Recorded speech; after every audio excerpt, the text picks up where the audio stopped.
Está no ar o nosso Espaço Cidadão, chegando em todo lugar onde tiver internet, através do nosso canal no YouTube. Faça a sua inscrição no Robson Carvalho e pode nos achar também procurando pelo Robson Cidadão.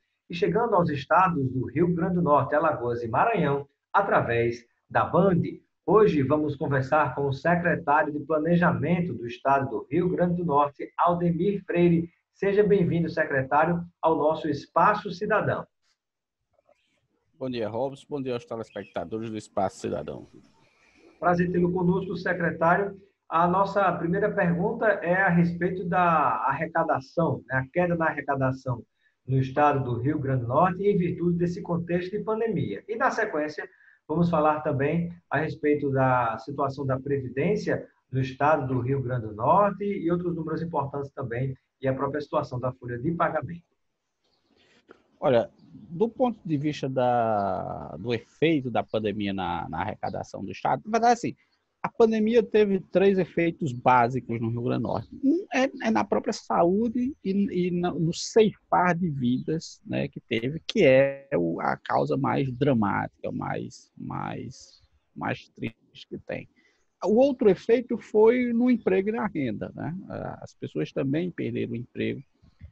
E o terceiro é nas finanças públicas. Quando a gente olha esses 3 indicadores, nitidamente, aqui para o Rio Grande do Norte, o pior da crise passou, certo? Por que a gente diz isso? Quando a gente olha, por exemplo, os indicadores de saúde, taxa de ocupação de leitos, número de internações, pacientes internados, a fila por espera de leitos de Covid, a disponibilidade de leitos de Covid, todos esses indicadores avançaram. Ou seja, hoje a gente está aí com quase 300 leitos disponíveis. Hoje de manhã estava com apenas um paciente aguardando leito. E, por outro lado, quase 273 leitos disponíveis. Você tem o número de internados hoje é quase a metade do que era há 30, 40 dias atrás. A taxa de ocupação de leitos está aí na casa de 60% no estado. Então, nitidamente, você teve um recuo, né, dos indicadores de saúde. Um recuo, na verdade, um recuo dos indicadores da pandemia, né? Melhorou nesse sentido. Quando a gente olha o desemprego, a mesma coisa, a gente já vê sinais de mudança. Por exemplo, o emprego formal no Rio Grande do Norte em junho foi positivo. Ele tinha sido negativo nos meses anteriores, bastante ruim em abril, ruim em maio. Abril foi, do ponto de vista do emprego, abril foi o pior mês. Mas em junho você já tem uma recuperação do emprego, e mais do que o emprego sazonal, também o emprego urbano, né? Então, não é só o emprego associado à fruticultura, mas também o emprego urbano. E o terceiro é as receitas do Estado. A gente ainda está perdendo receitas, mas a gente perde cada vez menos. Do ponto de vista da receita do Estado, a gente perdeu até agora aproximadamente, sem contar as compensações, a gente perdeu aproximadamente 540 milhões de reais de receitas. Mas o auge da perda foi maio. Em maio foi... 40 milhões de reais dá quase 2 folhas líquidas do estado do Rio Grande do Norte. Não fosse isso, talvez até o estado tivesse quitado as folhas de governos anteriores, né? Se a gente tivesse... Aí é mais complicado, porque essa era uma receita que você contava para as despesas correntes, né? Sim, não era nem sobra. Não era sobra. Não é sobra. Esse dinheiro não foi de sobra. Foi dinheiro que faltou para você pagar as despesas correntes. Maio foi o pior mês.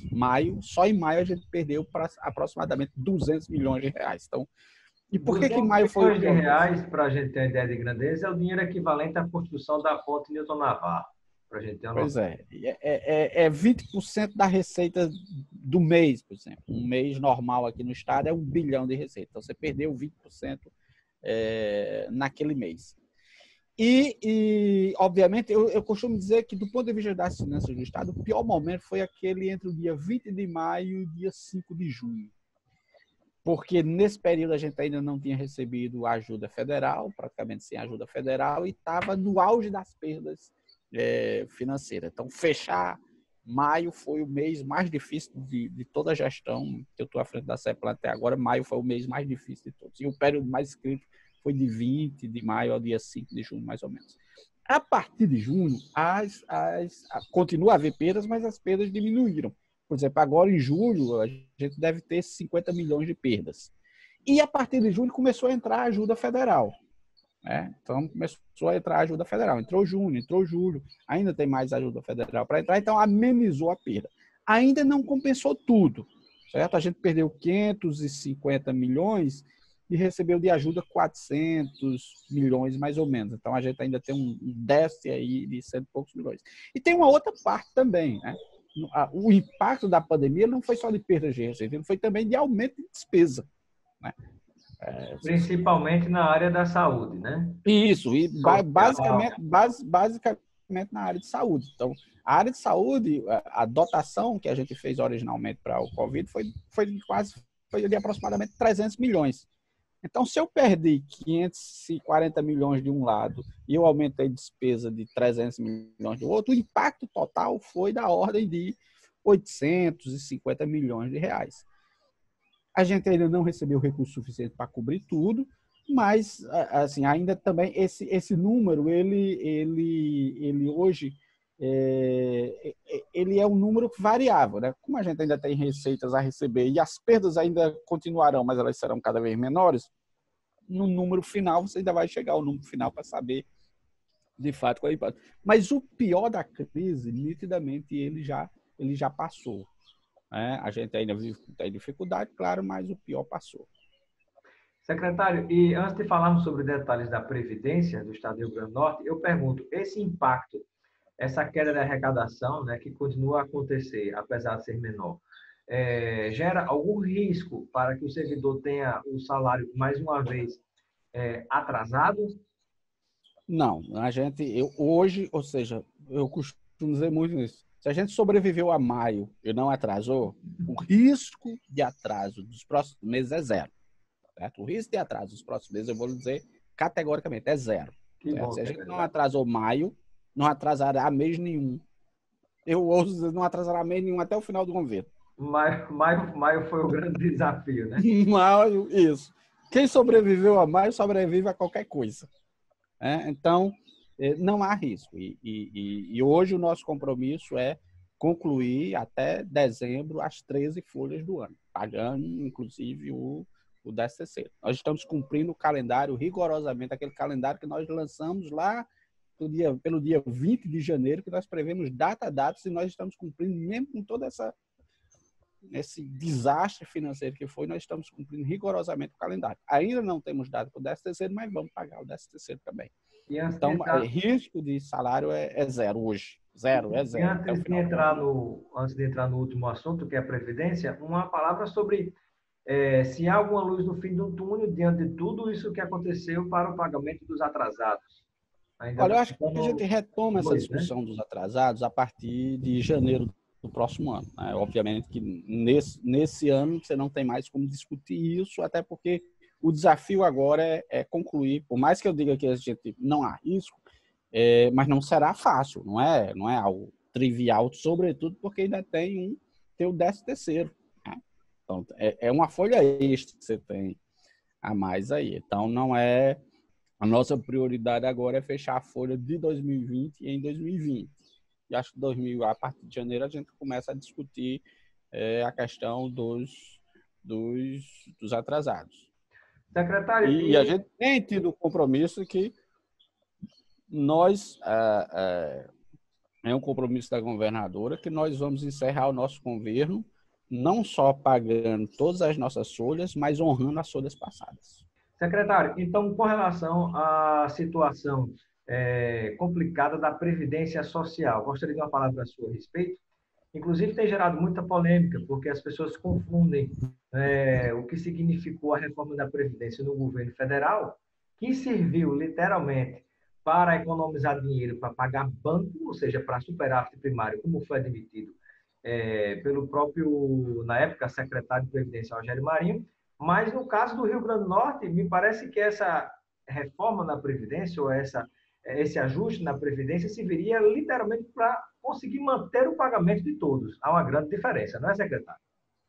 Isso, exatamente. Devemos lembrar que a Previdência Nacional, a reforma previdenciária nacional, é uma reforma que vai muito além, por exemplo, da reforma da Previdência do setor público. Inclusive, é a reforma do Sistema Geral de Previdência. No caso do Estado, a reforma da Previdência ela é fundamental para ajudar no equilíbrio fiscal do Estado. Lembrando 2 pontos. Nós temos um déficit previdenciário no primeiro semestre desse ano de R$ 1 bilhão. E aqui eu lembro que lá no começo do governo a gente dizia, olha, a gente tem um déficit previdenciário aí de 130, 140 milhões mês. Pois bem, nesse primeiro semestre foi de quase 170 milhões mês. Então é um déficit previdenciário que ele é crescente. E há um outro problema também, que o próprio medo das pessoas com relação à reforma da Previdência Federal, essa nova lei, gerou uma precipitação de muita gente que poderia ter continuado trabalhando e, de repente, correu para se aposentar logo com medo de ter perdas, né? O que já gerou mais um impacto para o Estado. Isso, porque a gente tem mais servidores inativos hoje do que servidores ativos. Então, a receita previdenciária, no momento, ela é declinante ao longo do tempo. E uma parte expressiva dos servidores do Estado, ao ir para a aposentadoria, ele para de contribuir. Então, é uma receita que deixa de entrar nos cofres do Estado. E R$ 1 bilhão de recursos que você usa para pagar esses servidores, a reforma da Previdência vai possibilitar, por exemplo, a gente reduzir aí no mínimo em 30% esse déficit previdenciário. Vai possibilitar, no mínimo, que o Estado tenha por ano 200 milhões de reais que possa aplicar em outras áreas, em saúde, em educação, em segurança. Você multiplique isso em 10 anos, serão 2 bilhões a mais de investimentos que você pode fazer no Estado com essa reforma.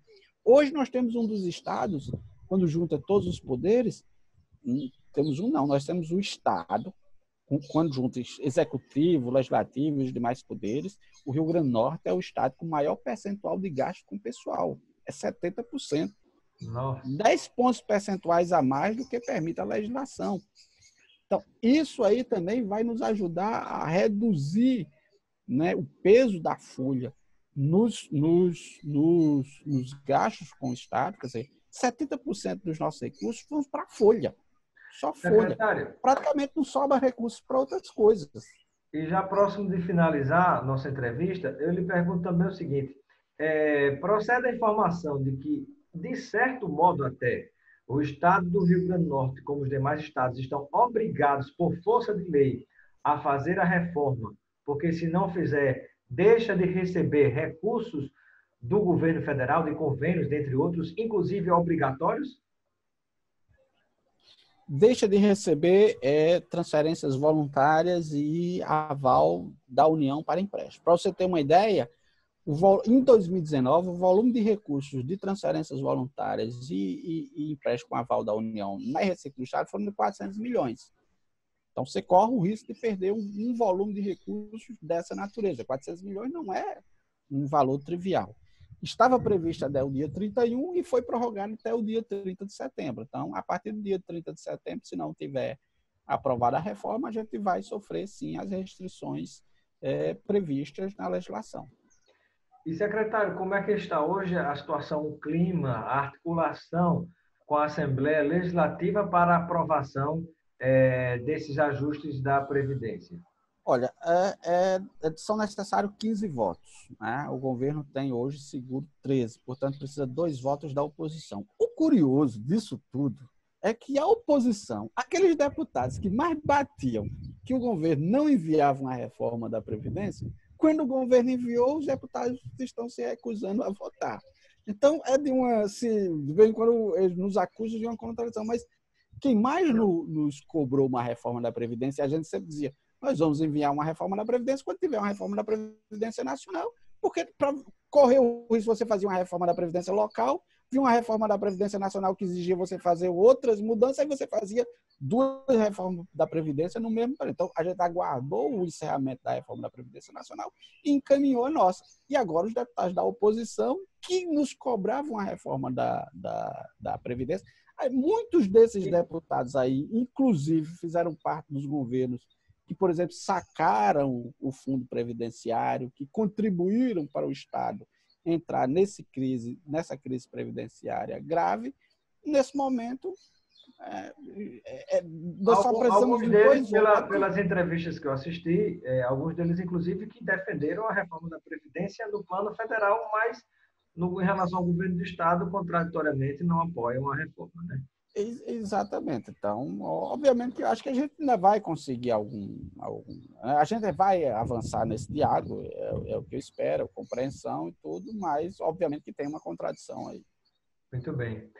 Agradeço a participação do secretário de Planejamento do Estado do Rio Grande do Norte, Aldemir Freire, pela sua participação no nosso Espaço Cidadão. Seja sempre bem-vindo, secretário. Eu que agradeço a todos.